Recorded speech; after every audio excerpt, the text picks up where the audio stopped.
안녕하세요. 슬기로운 스테이블 코인 새머리입니다. 안녕하세요. 저희가 지난 시간에는 테더의 그 깊은 그림자를 한번 들여다봤는데요. 네, 아주 흥미로운 시간이었죠. 오늘은 자연스럽게 그 빛의 반대편에 서 있는 경쟁자, 바로 서클, 그리고 USDC 이야기를 좀 해봐야 할 것 같아요. 네, 빼놓을 수 없는 주제입니다. 오늘 청취자 여러분과 함께 풀어보고 싶은 핵심 질문은 바로 이건데요. 자, 2025년이 서클이 USDC를 명실상부한 제도권 표준으로 만든 어떻게 보면 기념비적인 해였다. 맞습니다. 그렇다면 과연 2026년은 그 자리를 은행이나 거대 결제망, 아니 심지어 빅테크 같은 진짜 거인들이 본격적으로 빼앗으러 들어오는 전쟁의 서막이 될까요? 와, 아주 시의적절하고 또 중요한 질문을 던져주셨어요. 네. 오늘 논의를 시작하기 전에 제가 결론부터 딱 한 문장으로 먼저 말씀을 드리면 전체적인 그림을 보시는 데 좀 도움이 될 것 같아요. 오, 좋습니다. 결론부터 듣고 가죠. 오늘의 결론은 이겁니다.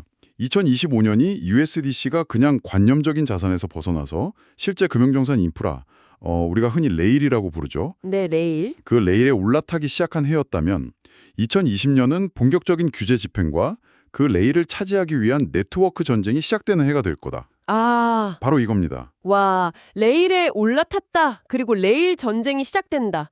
이 두 가지 키워드가 오늘 이야기의 핵심이 되겠네요. 네, 이 한 문장을 나침반 삼아서 2025년에 서클이 대체 어떤 판을 깔았고 그게 왜 2026년에 거대한 전쟁을 불러오는지 한번 제대로 파헤쳐보죠. 좋습니다. 그럼 먼저 과거부터 한번 되짚어보죠.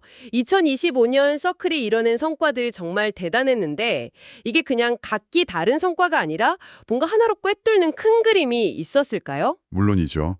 2025년 서클의 행보는요, 그냥 흩어져 있는 점들이 절대 아니에요. 네, 하나의 거대한 전략 아래에 움직인 세 개의 큰 축으로 볼 수 있습니다. 세 개의 축이요. 네. 그 첫 번째 축은 바로 상장사 서클로의 변신.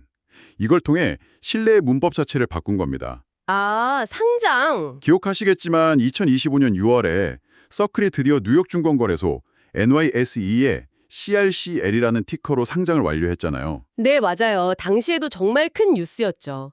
근데 이게 단순히 자금을 많이 모았다, 회사가 커졌다, 이런 의미 이상인 것 같아요. 그렇죠. 비상장 회사일 때랑 상장사일 때 USDC를 바라보는 시장의 시선이 근본적으로 어떻게 달라졌다고 봐야 할까요? 바로 그 지점입니다.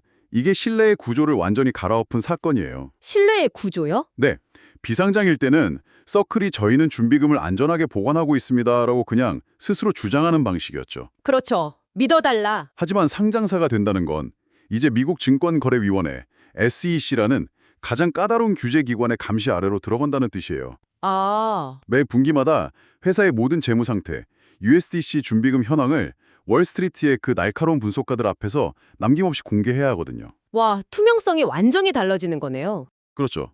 쉽게 말해서 지금까지 USDC가 암호화폐 세계 안에서 믿고 쓰는 디지털 달러였다면 이제는 월스트리트의 기관 투자자들이 자신들의 분석 모델에 넣고 검증할 수 있는 투명한 금융 인프라로 위상이 완전히 바뀐 거죠. 아하. 암호화폐의 언어가 아니라 제도권 금융의 언어로 신뢰를 증명하기 시작한 겁니다. 아, 그러니까 신뢰의 기반을 우리의 약속에서 검증 가능한 시스템으로 바꿨다. 정확합니다. 월스트리트와 다리를 놓기 위한 첫 번째 퍼즐 조각을 맞춘 셈이군요. 네, 바로 그거죠. 좋습니다. 그럼 제도권의 신뢰를 얻는 게 첫 번째 축이었다면 암호화폐 세계 내부에서의 영향력, 그러니까 영토 확장은 어떻게 진행됐나요? 결국 여러 블록체인에서 널리 쓰여야 진짜 표준이 되는 거니까요? 정확해요. 두 번째 축이 바로 USDC의 멀티체인 표준으로서의 입지를 누구도 넘볼 수 없게 굳힌 겁니다. 멀티체인 표준. 2025년 연말 기준으로 USDC가 네이티브, 그러니까 공식적으로 지원하는 블록체인 네트워크 수가 30개를 돌파했어요. 와, 30개요? 네. 근데 이게 단순히 숫자만 늘어난 게 아니라 그 질이 중요해요. 예를 들어 2025년 6월 12일에 리플의 XRPL의 USDC가 네이티브로 들어간 사건은 아주 상징적이죠. 그게 왜 그렇게 상징적인가요? 그냥 지원하는 체인이 하나 더 늘어난 거 아닌가요? 이게 단순히 영토가 한 뼘 넓어졌다, 이런 수준의 이야기가 아니에요. 네. 청취자 여러분께서 이 부분을 꼭 이해하셔야 하는데 USDC가 어느 체인에 존재하는가는 기술적인 호재가 아닙니다. 아, 그런 게 아니군요. 네, 이건 해당 블록체인 생태계에서 이루어지는 모든 경제 활동의 기본 통화, 즉 기축통화가 무엇이 되느냐를 결정하는 문제예요. 와, 기축통화? 네. 이더리움 디파이에서 USDC가 기준이 되고 솔라나 NFT 시장에서 USDC가 기준이 되듯 이제는 국경 간 송금에 특화된 XRPL 생태계에서도 USDC가 그 기준이 된다는 선언인 거죠. 아, 그러니까 서로 다른 목적을 가진 블록체인 국가들이 전부 USDC라는 공용어를 쓰기로 합의하는 것과 같다는 말씀이시네요. 맞습니다. 이 네트워크 효과가 서클의 가장 강력한 해자, 즉 모트가 되는 겁니다. 그렇군요. 마치 인터넷 세상에서 영어가 사실상의 표준 언어가 된 것처럼 블록체인이라는 이 새로운 디지털 경제권에서는 USDC가 표준 통화의 지위를 굳혀가고 있다, 이렇게 들립니다. 네, 아주 좋은 비유입니다. 자, 그럼 제도권의 신뢰도 얻었고 블록체인 세계의 표준도 되어가고 있고 이제 마지막 퍼즐 조각이 남았는데요. 2025년의 하이라이트, 서클이 깔아놓은 판의 활용 정정은 무엇이었을까요? 2025년의 가장 극적인 사건이자 세 번째 축은 단연코 USDC가 실제 결제망의 정산 레일에 올라탔다는 사실입니다. 드디어 레일 얘기가 나오네요. 네, 2025년 12월 16일 글로벌 결제 대기업 비자가 미국 내 기관들을 대상으로 USDC를 활용한 정산 서비스를 공식적으로 시작했죠. 이건 정말 차원이 다른 이야기예요. 이건 저도 기억나요. 정말 큰 뉴스였어요. 그런데 정산 서비스라는 말이 조금 어렵게 들릴 수도 있을 것 같아요. 저희가 평소에 카드를 긁고 USDC를 사는 거랑은 어떻게 다른 건가요? 이게 왜 그렇게 중요한 거죠? 아주 좋은 질문입니다. 핵심은 우리가 카드를 긁을 때 보이지 않는 뒷단에서 무슨 일이 일어나는지를 이해하는 거예요. 뒷단이요. 네. 우리가 가게에서 비자 카드로 100달러를 결제하면 그 돈이 즉시 가게 주인에게 가지 않아요. 아, 그런가요? 네. 카드사, 은행, 매입사, 수많은 중간 기관들이 얽혀서 보통 이틀, T+2라고 하죠. 이틀에 걸쳐서 돈을 주고받는 복잡한 정산 과정을 거칩니다. 수수료도 많이 들고요. 네네. 비자가 시작한 서비스는 바로 이 결제망 뒤에서 실제로 돈이 오고 가는 과정을 전통적인 은행 송금이 아닌 USDC 스테이블 코인으로 처리하기 시작했다는 걸 의미해요. 와, 그러니까 수십 년간 이어져 온 금융 시스템의 혈관을 아예 새로운 걸로 교체하기 시작했다는 거네요. 바로 그겁니다. 이게 현실적으로 어떤 변화를 가져올 수 있나요? 엄청난 변화죠. 기존에 이틀 걸리던 정산이 거의 실시간으로 끝날 수 있어요. 와, 주말이나 공휴일에도 정산이 가능해지고요. 중간 단계가 줄어드니까 수수료도 극적으로 낮출 수 있습니다. 그렇죠. 이건 그냥 암호화폐가 실생활에 쓰인다, 이 정도가 아니라 글로벌 금융 시스템의 운영 비용과 속도를 근본적으로 바꾸는 게임 체인저예요. 아, USDC가 단순한 투자 자산을 넘어서 글로벌 금융 시스템의 효율성을 높이는 핵심 부품으로 인정받기 시작한 첫 번째 사례인 셈입니다. 2025년의 가장 중요한 이정표라고 할 수 있죠. 정말 대단하네요. 상장으로 투명성을 확보하고 멀티체인으로 생태계를 장악한 뒤에 마침내 비자라는 거대한 레일에 올라타서 금융 시스템의 심장부로 들어갔다. 네, 2025년 서클의 행보가 하나의 거대한 그림으로 완벽하게 이해가 됩니다. 그런데 말이죠. 네. 이렇게 엄청난 성공을 거뒀는데 왜 2026년에는 오히려 상황이 더 어려워지고 레일 전쟁이 벌어질 거라고 전망하시는 건가요? 파일을 키웠으니까 다 같이 잘 될 수도 있는 거 아닌가요? 그 이유는 2025년에 서클이 힘들게 닦아놓은 그 레일 위로 이제 진짜 선수들이 뛰어들 준비를 마쳤기 때문이에요. 진짜 선수들이요? 네, 2026년이 더 치열해질 첫 번째 이유는 바로 규제 집행의 본격화. 구체적으로는 지니어스 액트라고 불리는 미국 스테이블 코인 규제 법안 때문입니다. 이 법이 2025년 7월 18일에 통과됐죠. 법이 통과됐으면 오히려 불확실성이 해소된 거 아닌가요? 서클처럼 준비된 기업에게는 호재일 것 같은데요? 법의 통과가 이야기의 끝이 아니라 시작이라는 점이 중요해요. 아, 시작이다. 법의 시행이 진짜죠. 지니어스 액트는 법제화 후 18개월이 지나거나 또는 재무부 같은 규제기관이 세부 시행규칙을 최종 확정한 날로부터 120일 후에 발효되도록 설계됐어요. 네. 2025년 7월에 통과됐으니까 18개월 후는 2027년 1월이죠. 즉 2026년은 규제당국이 세부 시행규칙, 우리가 집행설계라고 부르는 것을 완성하고 발표하는 해가 될 가능성이 매우 높습니다. 집행 설계요? 그게 구체적으로 어떤 내용들을 담게 되는 건가요? 예를 들면 이런 것들이죠. 스테이블 코인 발행사는 준비금을 100% 현금으로만 보유해야 하는가? 아니면 미국 단기 국채 같은 자산도 포함할 수 있는가? 아, 네네. FDIC 같은 예금자 보호를 의무화할 것인가? 어떤 종류의 기업에게만 발행 라이선스를 줄 것인가? 이런 아주 구체적이고 민감한 내용들이 2026년에 결정되는 거예요. 와, 이 세부 규칙이 확정되는 순간 120일의 카운트다운이 시작되고 그동안 규제 때문에 몸을 사리던 거대 은행이나 빅테크 기업들이 일제히 움직일 수 있는 신호탄이 터지는 겁니다. 아, 2026년은 그야말로 폭풍전야인 셈이죠. 아하.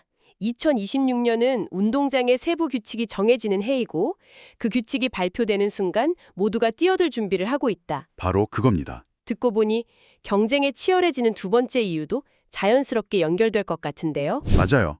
두 번째 이유는 경쟁의 구도 자체가 근본적으로 바뀌기 때문입니다. 경쟁의 구도요? 네. 지금까지 스테이블 코인 시장의 경쟁은 흔히 USDC 대 USDT의 시가총액 경쟁으로만 생각했잖아요. 그렇죠. 누가 더 많이 쓰냐? 누가 더 암호화폐 거래소에서 많이 쓰이냐의 싸움이었죠. 하지만 2025년 비자의 사례에서 보셨듯이 이제 경쟁의 본질은 누가 더 많은 실제 정산 트래픽을 차지하느냐를 둘러싼 레일 전쟁으로 완전히 전환됐어요. 레일 전쟁이라는 표현이 정말 와닿네요.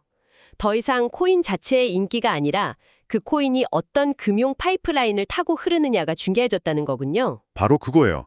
지니어스 액트라는 합법적인 프레임워크가 마련되면 2026년부터는 JP모건이나 페이팔 같은 기업들이 자체 스테이블 코인 발행에 직접 나설 겁니다. 아, 이미 JP모건은 내부적으로 JPM 코인을 수년간 운영하면서 기술과 노하우를 쌓아왔어요. 네, 맞아요. 이들이 대중을 상대로 한 스테이블 코인을 내놓는 건 시간 문제죠. 페이팔도 이미 PYUSD를 가지고 있고요. 그렇죠. 서클의 경쟁 상대가 더 이상 테더가 아니라 JP모건의 수억 고객을 등에 업은 JPM 코인, 페이팔의 결제 네트워크를 타는 PYUSD, 어쩌면 마스터카드가 지원하는 또 다른 스테이블 코인이 될 수 있다는 이야기입니다. 와. 이건 체급이 다른 싸움의 시작이에요. 듣고 보니까 서클이 거대한 파도에 올라탄 것 같기도 하고 동시에 쓰나미에 휩쓸리기 직전인 것 같기도 하네요. 네, 그렇죠. 은행이나 페이팔 같은 진짜 거인들이 들어온다면 서클이 가진 현재의 이점만으로는 버티기 힘들 것 같은데요? 이 거대한 지각 변동 속에서 살아남고 승리하려면 2026년에 뭘 가장 먼저 해야 할까요?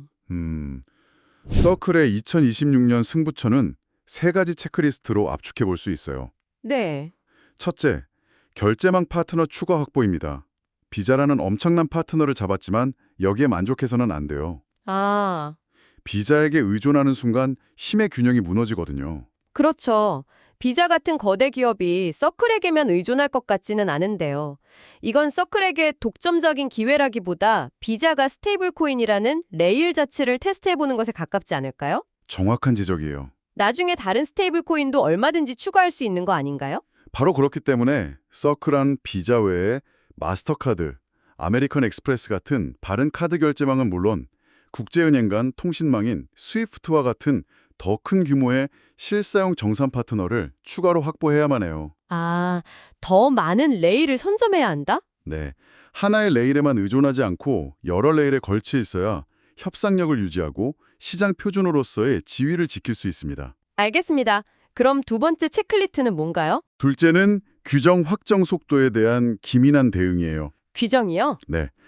앞서 말한 지니어스 액트의 최종 세부 규정이 언제, 어떤 내용으로 확정되어서 120일 카운트다운이 시작되느냐, 이건 서클이 통제할 수 없는 외부 변수지만 그렇죠. 이 일정에 따라 서클의 전략과 경쟁자들의 진입 속도가 결정될 겁니다.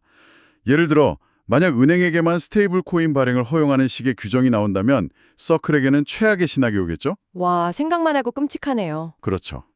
따라서 규제 동향을 면밀히 살피고 어떤 규칙이 정해지든 가장 발빠르게 적응하고 기회를 선점할 수 있는 유연한 전략을 짜둬야 합니다. 마지막 세 번째 과제는 무엇일까요? 마지막으로 USDC의 업계 표준으로서의 기술적 우위 유지입니다. 기술적 우위. 네.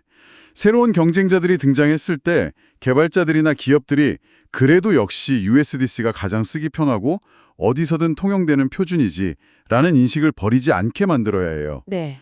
지금처럼 멀티체인 지원을 공격적으로 확장하고 서로 다른 체인에 있는 USDC를 원활하게 주고받을 수 있는 상호 운용성 기술, 예를 들면 CCTP 같은 것을 계속 발전시켜야 해요. 결국 기술적 우위와 강력한 네트워크 효과만이 거대 자본을 가진 경쟁자들로부터 자신을 지킬 수 있는 가장 확실한 무기니까요. 명확하게 정리가 되네요. 결국 2026년은 외부적으로는 더 많은 파트너 레일을 확보하고 내부적으로는 기술 표준으로서의 지위를 굳건히 하는 동시에 규제라는 거대한 변수에 기민하게 대응해야 하는 그야말로 진검승부의 해가 되겠군요. 네, 맞습니다. 자, 그럼 오늘 나눈 이야기를 청취자 여러분이 다시 한번 명확하게 기억하실 수 있도록 최종적으로 정리해 주시죠. 네, 정리하겠습니다. 2025년은 서클이 상장사 전환을 통한 제도권 신뢰 확보, 멀티체인 표준화를 통한 생태계 장악, 그리고 결제망 정산 레일 진입을 통한 실사용 사례 확보라는 세 가지 핵심 과업을 한 해 동안 성공적으로 엮어낸 해였습니다. 네. 그리고 이 모든 것은 2026년을 위한 거대한 포석이었죠. 2026년은 지니어스 액트라는 덥집행 설계가 구체화되고 은행과 결제망 같은 거대 플레이어들이 본격적으로 시장에 진입하면서 진짜 전쟁은 더 이상 암호화폐 시장 내부가 아닌 글로벌 금융의 핵심인 정산 레일 위에서 벌어질 가능성이 매우 높다. 이렇게 전망할 수 있습니다. 오늘 서클의 2025년을 정리하고 2026년을 규제 집행과 레일 전쟁이라는 새로운 관점으로 전망해 갔습니다. 저희가 오늘 나눈 이야기가 앞으로 급변할 스테이블 코인 시장의 판도를 지켜보시는 여러분께 중요한 나침반이 되었으면 합니다. 네. 마지막으로 이런 질문을 하나 던져드리고 싶네요. 만약 2027년에 여러분의 은행 앱에 JPM 코인으로 송금과 USDC로 송금 버튼이 나란히 있다면 과연 어떤 버튼을 누르시게 될까요? 그 선택의 기준이 신뢰일지, 편의성일지, 아니면 그냥 익숙함일지 한번 생각해 보시는 것도 재미있을 겁니다. 오늘 이야기가 도움이 되셨다면 구독과 좋아요, 알림 설정 부탁드립니다. 네. 지금까지 슬기로운 스테이블 코인 생활이었습니다. 감사합니다.